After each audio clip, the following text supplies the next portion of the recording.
Игорь, приветствую. Привет. Спасибо большое, что пришел. Расскажи, пожалуйста, немножко о себе, где родился. Так, меня зовут Игорь. Привет. Родился я и вырос в Москве. А, Собственно, сейчас мне 31. Папа у меня из Липецкой области и как бы такой деревенский, наверное, прям человек, который совершил подвиг в своей жизни и переехал в Москву. Вот. Наверное, вся линия вообще моих предков по отцовской линии — это преподаватели. В честь прадеда названа школа на Урале, и он был директором школы. Вот. С маминой стороны у меня все инженеры, и мой дедушка родился на Украине, бабушка в Беларуси. Они вместе родили мою маму в Туркменистане, потому что дедушка в этот момент был главным инженером на строительстве водоканала. И, собственно, моя мама тоже переехала в Москву, и вот они познакомились, и вот, собственно, появился я. Много в детстве в Беларуси у бабушки с дедушки проводил, в общем-то, как и все, в школу пошел с углубленным изучением немецкого языка. 11 лет учил немецкий, ничего не помню, потому что как будто бы не общался с немцами вообще, большую часть жизни. А, Собственно, очень любил социальную активность какую-то в школе, всякие конкурсы, КВН, и выступления, спектакли, вот это все. Сильно нравилось заниматься видео, очень прям с детства мне сильно быстро захотелось научиться, как монтировать, и, в общем-то, из каждого мероприятия мне казалось, что самое лучшее, что можно сделать, это подготовиться заранее, показать что-то на экране, нежели вытанцовывать и пытаться изобразить какое-то, в общем, шоу. Если это шоу можно сделать как бы и просто показать, и это может произвести куда больше эффект. И вместе с этим очень любил детские лагеря и вообще вот какое-то такое взаимодействие с людьми. Вот почему, когда уже, то есть по наступлению там 17 плюс лет, начал ездить вожатым в детские лагеря, через какое-то время начал проводить программы как раз, где детей учил, как снимать видео, как монтировать, сняли короткометражки. Вот. И однажды, сделав рекламу для такой своей программы, я ее выложил в профсообщество, ее заанимировал. То есть это для меня был просто какой-то новый опыт с тем, что я еще учил, как выучить специальный софт для анимации и для спецэффектов, потому что я хотел, чтобы у меня там в короткометражках всякие взрывы были и все остальное, и там роботы ходили 3D-шные, и все это было классно, красиво, и чтобы я не платил денег людям по спецэффектам. В итоге я заанимировал маленький ролик, выложил его в профсообщество, меня позвали в студию в штат моушн-дизайнером. Я встретился с продюсером, и первый же день он мне говорит: у нас первый клиент наш Google. Я такой: здорово, мне 20 лет, я анимирую ролики для Гугла. Я такой: вау, вот это я как будто бы удачно вообще, в общем-то, выбрал карьерный путь. Вот, и там я проработал 2 года. Мы сделали большое количество рекламы для, как бы большие бренды. Собственно, не знаю, у нас сфера такая в целом, motion дизайн — это такая вещь, где обычно клиенты — это всегда кто-то большой и крупный, и поэтому имена особо уже никакого значения не имеют, потому что все, кто это заказывает, обычно как бы компании от 500 человек, и, соответственно, то есть брендовость не имеет особое значение. И, соответственно, мы поработали, в общем, с большими брендами в России, поделали какой-то графики для кино, и через года 1,5-2 я выгорел и решил, что я уже достаточно взрослый и ответственный, чтобы уходить на фриланс. И дальше занимался примерно тем же самым, полгода еще просидел в Москве, а потом внезапно один из моих лучших друзей уехал учиться в Китай, в китайский универ, и я в какой-то момент приехал к нему в гости в свой отпуск. Мы, в общем-то, 2 недели там слонялись, непонятно чем занимались. Вот. И в какой-то из дней он мне говорит: мне нужно в деканат сходить, пойдем со мной. Я прихожу вместе с ним, мне говорят: ты кто вообще такой, что ты здесь делаешь? Я говорю: вот друг, вот я мультики рисую. Они такие: здорово, хочешь здесь учиться? Я такой: давайте. И, собственно, я оказался в магистратуре в Китае, я еще выбирал, на что бы я хотел поучиться. И больше всего мне, конечно, из всего этого понравился VR и Interactive Art. То есть теоретически я должен был выпуститься знатоком по VR. Вот. Но структура была такая, что первый год я учил китайский язык, и еще 3 года в китайской магистратуре должен учить VR и все остальное. Как казалось, мои все преподаватели неплохо по-английски говорят, я пообщался со всеми, с кем мог пообщаться за это время, и выяснилось, что они знают чуть ли не меньше, чем я. И это, конечно, для меня было изучение снега в Африке, то есть я понял, что я вообще максимально далеко от своих карьерных каких-либо перспектив, то есть я здесь совершенно ничего не возьму и могу просто промотать там 4 года, делая непонятно что. В целом было весело первый год, так точно, потому что у нас было 4 русских человек в универе, и у каждого был мотоцикл. Не было прав, не было документов, не было регистрации, не было ничего. То есть это до первого поста ты едешь, ну, тебе там 22-23 года, и ты как бы вообще абсолютно плевать. И, в общем, спустя год этого университета мы втроем с друзьями сорвались и поехали через половину Китая. Мы проехали вот от Нанкина до Гонконга на мотоциклах с палатками. И это, ну, все еще, наверное, мое самое главное путешествие в жизни, потому что потом, то есть мы сдали мотоцикл, отправили почтой назад, что, оказывается, тоже можно делать в Китае. Вот. А для меня это еще была, ну, как будто бы экскурсия по индустрии в Китае. В плане мне было очень интересно, как графика в Китае вообще представлена, поэтому я в каждом городе старался найти какую-то студию, которой я бы под видом интервьюера выпросил бы все вообще знания, что они там делают и так далее. И таких студий было 4, ну вот в материковом Китае. 3 из них делали полную ерунду, одна из них делала какую-то графику для Rockstar, для Quantic Dream, в общем, для больших компаний, которые занимались графикой и отдавали очень черновую работу китайцам. И для меня это тоже оказалось, ну, прям такой точкой вообще максимальной, потому что я понимал, что это совсем не то место, потому что здесь делают только вот черновую какую-то грязную работу, и мне этого делать бы совершенно не хотелось. И одна из классных историй у меня как раз случилась в Гонконге, когда я нашел еще одни контакты продюсера гонконгской студии графики, которая вроде работала с Netflix, и, в общем, они там классные какие-то штуки делали. Вот, мы договорились об интервью, и, в общем, мы как раз в этот момент были в Гонконге, только у нас как будто бы кончились на этот момент вообще все деньги. И в итоге у меня ситуация, когда я сплю на лавке в парке, я постирал все свои вещи в общественном туалете, я просыпаюсь в 5 утра, мои кроссовки мокрые, я не могу в них идти, и я иду в сланцах в бизнес-район Гонконга на интервью в кофейне с продюсером гонконгской студии. Мы пьем кофе, я ее расспрашиваю обо всем, понимаю, что у меня сланец порвался под столом, и я сижу и чуню сланец, и такой, да-да-да, а как у вас это устроено, как у вас то устроено? И как оказалось, что по итогу все, что делали в Гонконге, делали чуть ли не хуже, чем в России на этот момент. И я понял, что это какой-то вообще тоже очередной путь никуда, хотя это максимально близкое к тому, чего бы мне хотелось, но это сделано на порядок хуже, чем в Москве. И они позвали меня на работу, я сказал, что нет, спасибо большое, и в своих рваных сланцах учесал, в общем-то, дальше.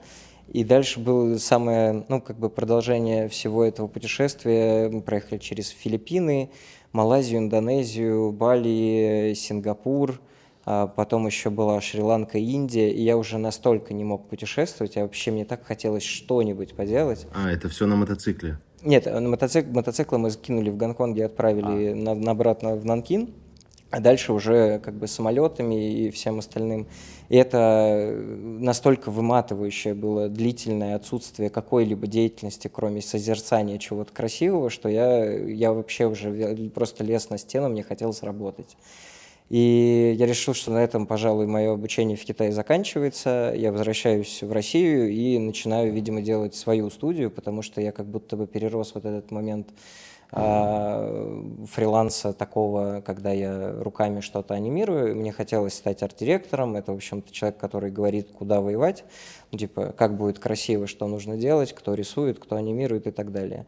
Но я тут сделал как будто бы некоторую ошибку в том, что я вместо того, чтобы устраиваться на работу арт-директором, я решил, что я открою свою студию.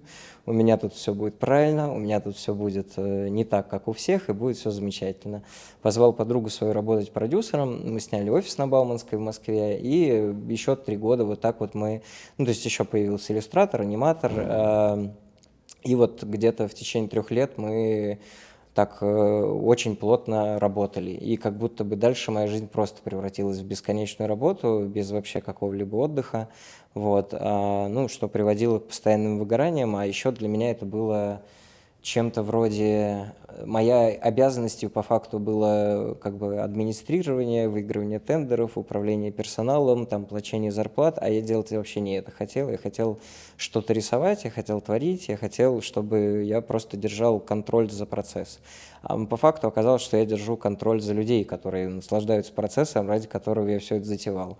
И, в общем-то, из-за этого я очень часто влезал сам в этот процесс и что-то руками делал, что тоже, ну, как бы, ну, оно, конечно, приводило к хорошему результату, но такими неправильными выстроенными процессами, и в итоге как будто бы это меня очень быстро сжигало всегда. Вот, с ковидом мы перестали снимать офис, все ушли в онлайн, внезапно почему-то этой профессией стали интересоваться как раз большие корпорации по обучению. И, то есть я в 2 компаниях русских я проводил курсы.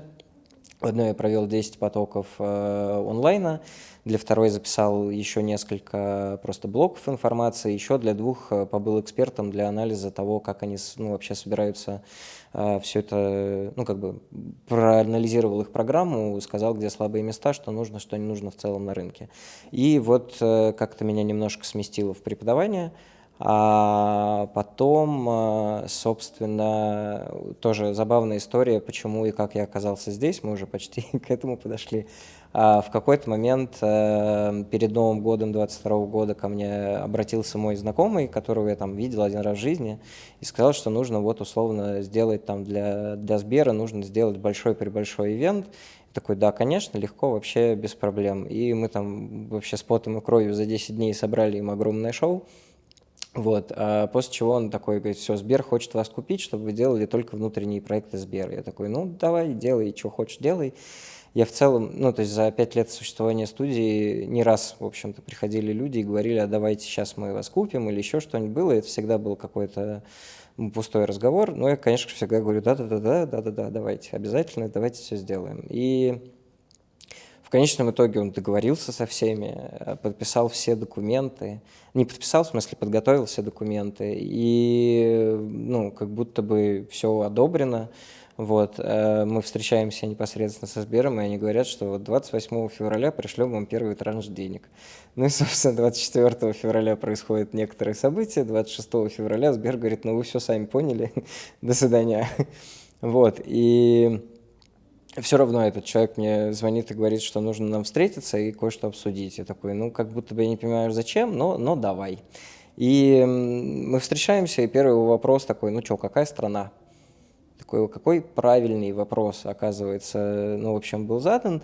А я, ну, последние 5 лет я в целом не вылезал из офиса, я очень, ну, как бы соскучился по каким-либо путешествиям, поэтому, в общем-то, выбор пал на Стамбул, и тоже этому была причина в том, что еще там пару лет до этого я съездил в Мармарис отучиться на лицензию капитана, чтобы водить яхту, в общем-то. Вот. Очень хотелось мне был у меня, и все еще есть у меня жизненный план, что я хотел до 20 получить права на машину, до 30 на лодку, до 40 на самолет и до 50 на космический корабль, потому что, скорее всего, к этому моменту уже будет можно.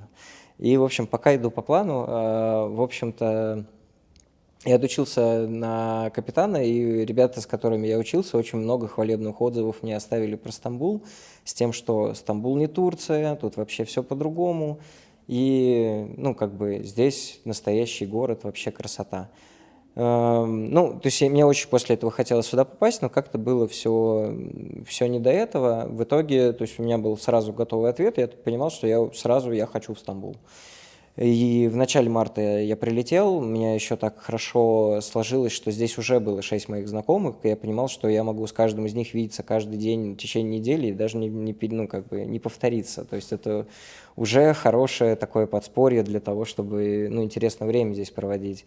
Я прилетел, март, идет снег, я вообще не был готов к тому, что в Турции идет снег в марте. Я выхожу чуть ли не в сланцах опять, так, просто не готов я вообще к погоде, смотрю, красота такая.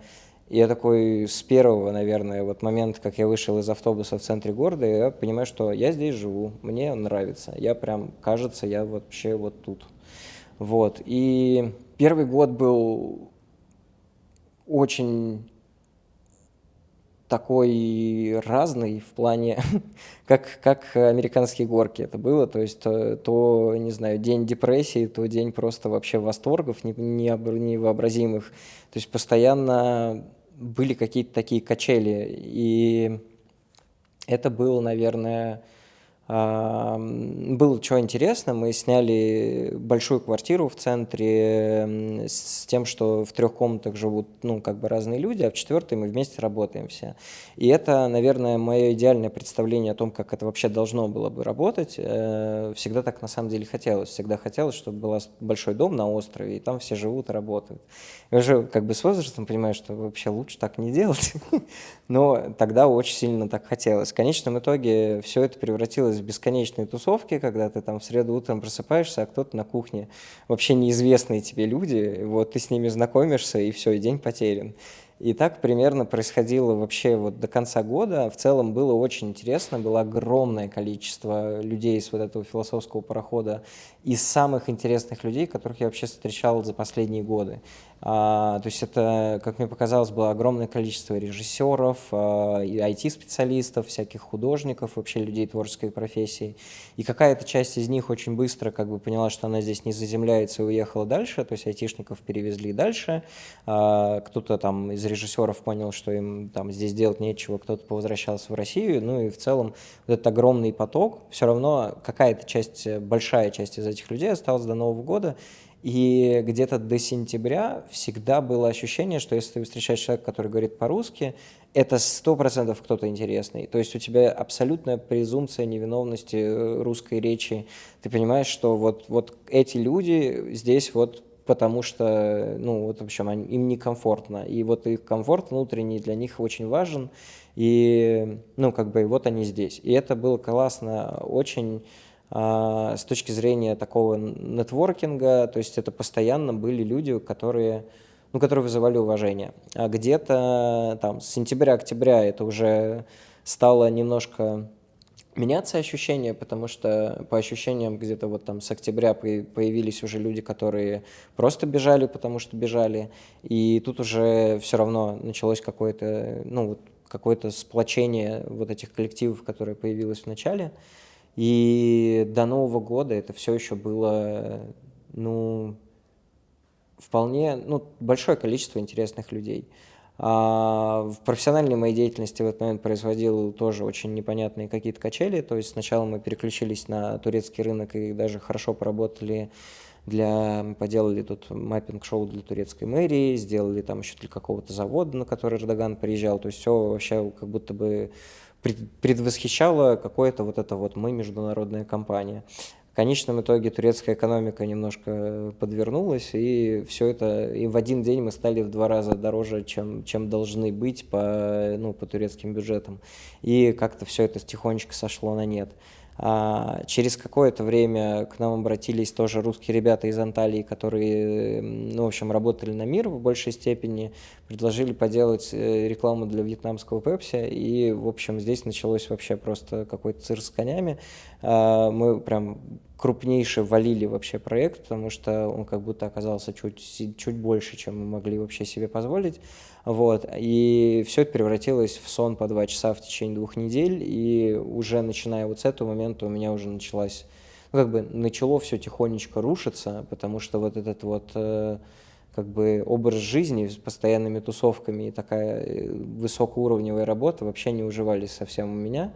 И так еще произошло еще раза 2, когда я понимал, что я вообще не вытаскиваю то, что я делаю, я абсолютно устал, я больше этого не могу, я не хочу так жить, а по-другому я не умею, и какой-то я поймал, вообще очень серьезный кризис на конец как раз 22-го, первого года стамбульского, и у нас на Новый год было, наверное, человек 100 в квартире, и я понимал, что мне абсолютно ни с кем из этих людей не хочется видеться, мне не хочется ни о чем, ни с кем из них разговаривать, мне не хочется делать то, что я делаю, я вообще чувствую себя как бы очень сильно уставшим от персонажа, которым я сейчас являюсь. И после этого я выехал через год из места, где я жил, полгода просто, видимо, искал себя, даже не то, что искал себя, просто делал непонятно что. Я путешествовал, ходил на лодке, проехал много по Турции, в какой-то момент засел и начал рисовать мультфильмы просто для души.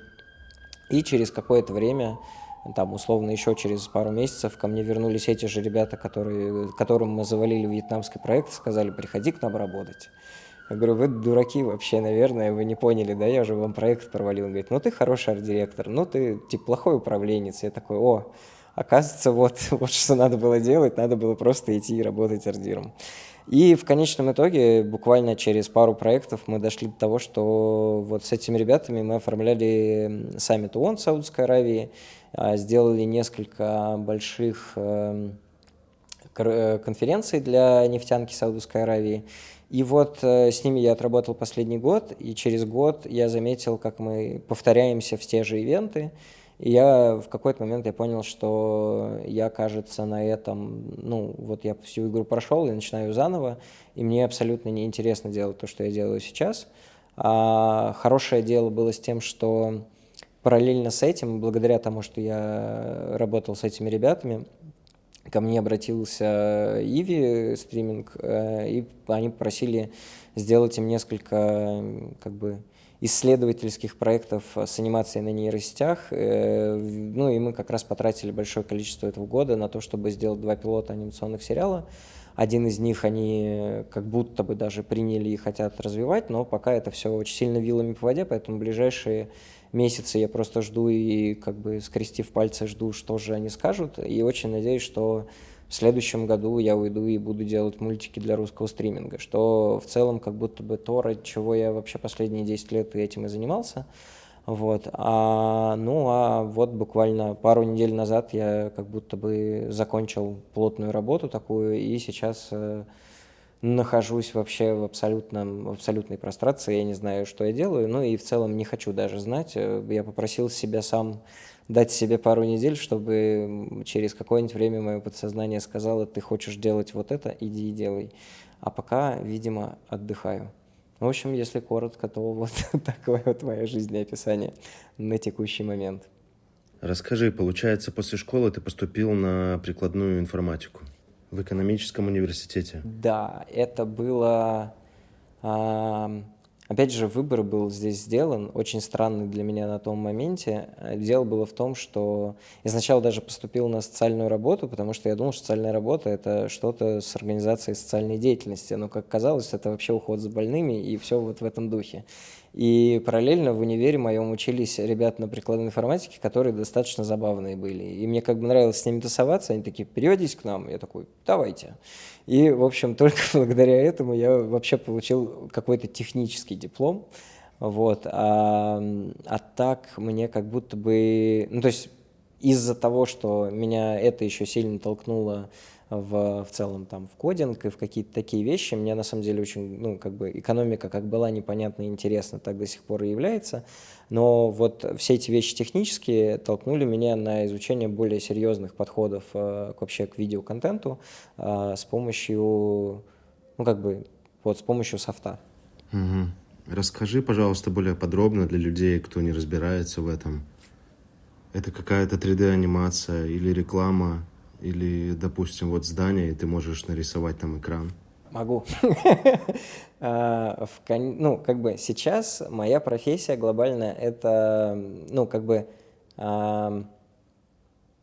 Сейчас, наверное, надо начать с того, в общем, что такое motion дизайн и современная анимация. Это любая двигающаяся картинка, которую ты встречаешь в рекламе, на любого формата ивентах, это какое-то шоу, и все, что двигается на заднем плане за там певцом, выступающим, докладчиком и все остальное, все, что анимируется. Это интерактивное, это когда ты приходишь, в основном такое сейчас на выставках делают, когда ты приходишь, тыкаешь пальцем в экран, и вот он с тобой взаимодействует. Это...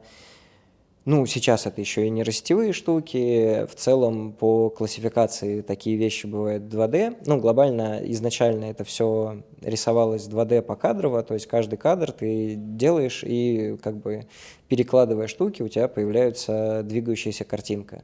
Потом это альтернатива этому, это перекладная анимация, это, условно говоря, у тебя есть куколка, и ты как бы эту куколку двигаешь, делаешь кадр, двигаешь еще, делаешь кадр. Но ты ее не перерисовываешь, просто перекладываешь. закладываешь.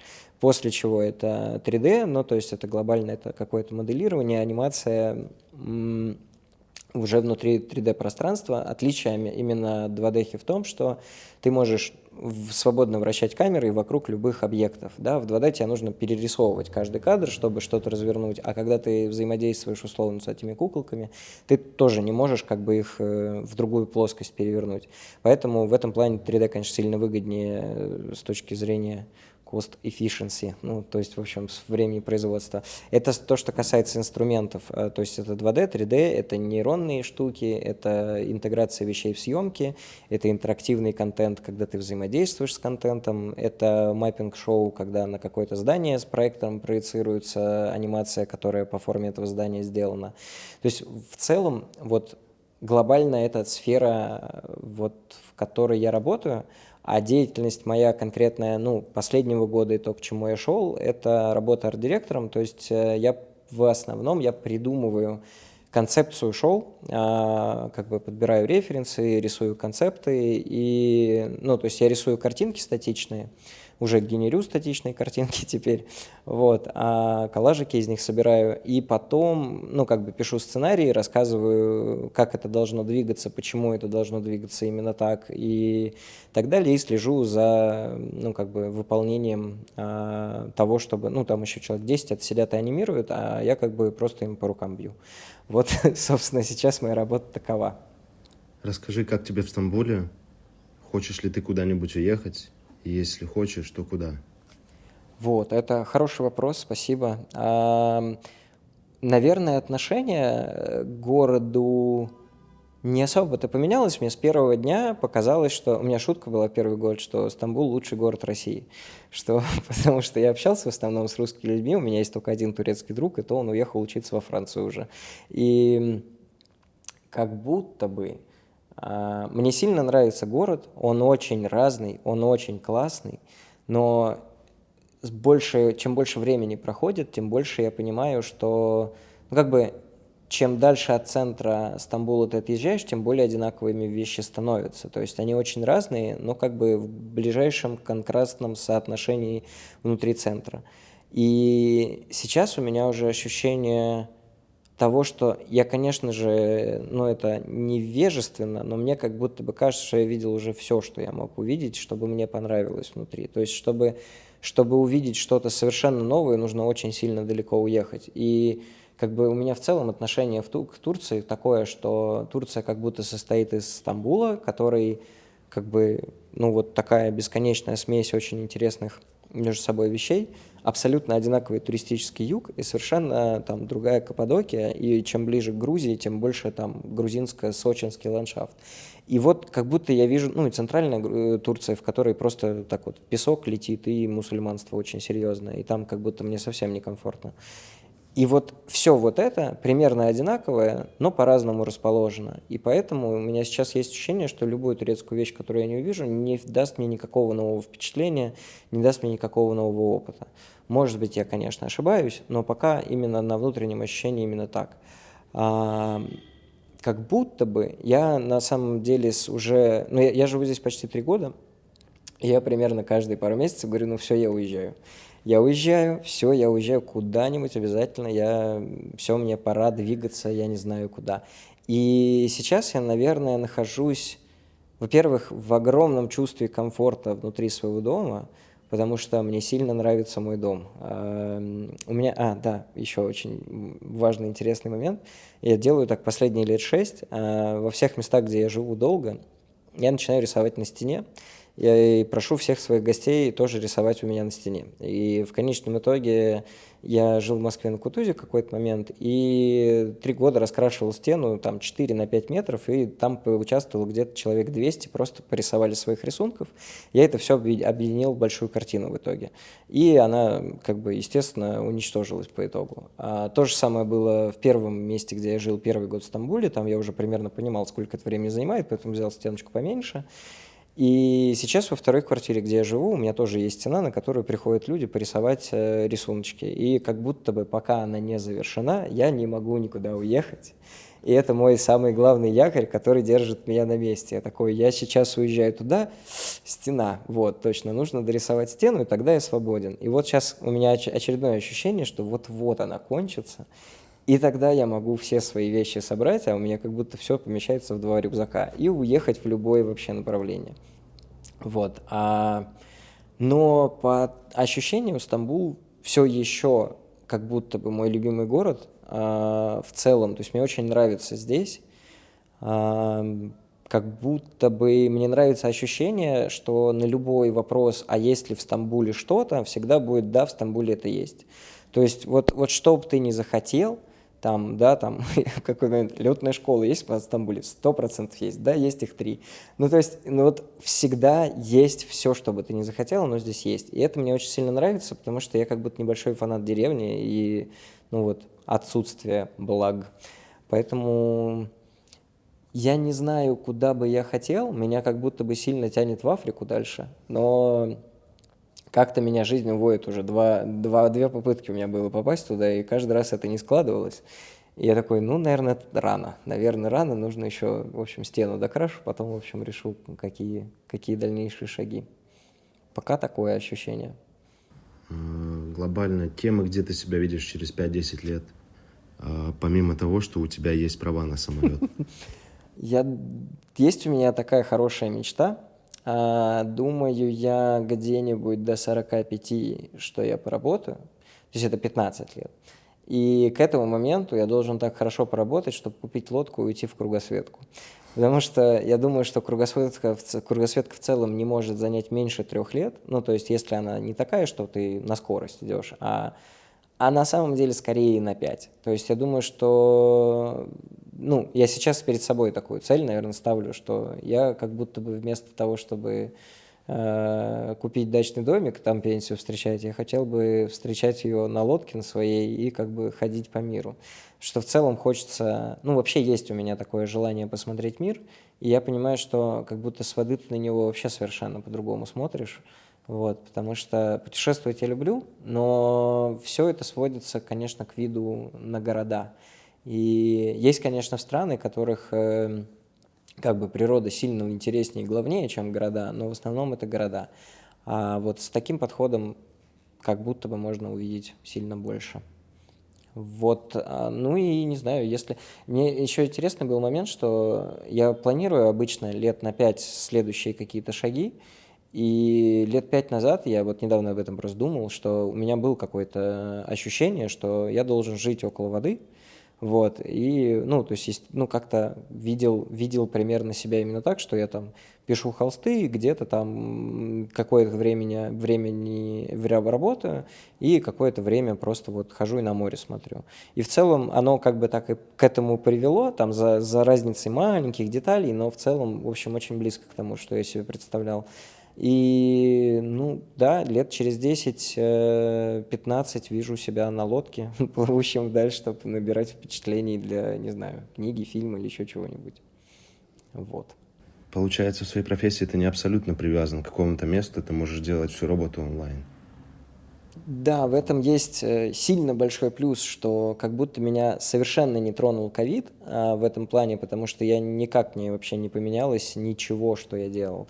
И с одной стороны, это огромный плюс, потому что я могу работать в любом месте, где я могу поставить ноутбук, где есть интернет. И это как бы огромный плюс для свободы путешествия, свободы вот нахождения в любой точке мира.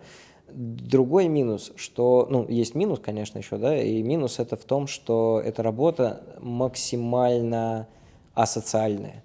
То есть я как будто бы, я общаюсь с людьми только только как бы через интернет, и это, в общем, приводит к тому, что ну, как будто бы где бы я ни находился, я все равно, ну, то есть коммуницирую только через компьютер с людьми.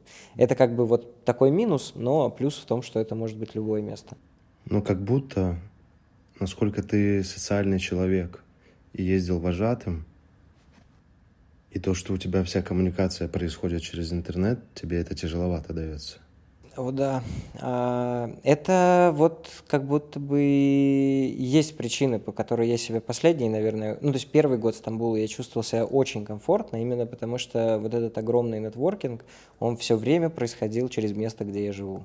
То есть мне не нужно было напрягаться вообще, чтобы найти каких-то новых людей. И вот чем больше я заново начал уходить в работу, тем больше я понимаю, что, ну, то есть это мне снова тяжело от вот этой асоциальности. Спасение снова же я нахожу в преподавании, то есть это даже при условии того, что это интернет, это все равно разделение, ну, вот какой-то общности, поэтому, по всей видимости, еще раз туда провалюсь обратно. Вот, но сейчас есть такой момент, что я не хочу, наверное, покидать Стамбул, потому что он для меня за это время немножечко так, ну, насиженный в плане того, что все люди, которых я узнал за первый год, да, большая часть из них, 90%, уже уехала в следующие места, но те 10%, которые остались, они, ну, как бы для меня очень ценные еще люди, и мне, ну, как бы нравится, что здесь у меня есть вот этот социальный круг, хотя бы небольшой. И я понимаю, что сейчас я, наверное, может быть, я просто боюсь того, что любое новое место потребует всего этого прохождения заново. Это выучивание новых маршрутов передвижения, местных каких-то порядков, поиска людей и всего остального. И я понимаю, что, конечно же, вот этот массовое переселение, оно, конечно, вряд ли будет повторяться в ближайшее время так же сильно. И это была условно разовая акция, в которой можно было найти очень интересных людей. Вот. Но это просто такое состояние пока неизвестности. Вот спустя 3 года нахождения в Стамбуле ты чувствуешь себя как дома? Или есть стена, и это твой дом? Да, если есть стена, я дома. Ну, я в целом как будто бы... Я чувствую себя дома как дома. Ну, то есть я здесь живу, и пока этот дом, ну, в котором я знаю, что я живу еще какое-то время, я отношусь к нему как к своему дому. И так у меня примерно со всеми местами, где я живу. Поэтому я сейчас чувствую себя дома-дома, а в Стамбуле. Ну, как бы я могу выйти и, ну, как бы почувствовать, что я как будто бы на некоторой экскурсии, но я все равно возвращаюсь домой как домой. Поэтому в целом моя вот эта вселенная, ощущение домашности, она вот заканчивается, ну, она как раз ограничена вот домом, в котором я живу. И там я в безопасности, там я в комфорте, поэтому дома я себя чувствую как дома, да. Игорь, было очень супер интересно. Спасибо тебе большое, что пришел, и спасибо за твою Класс, историю. спасибо, мне понравилось.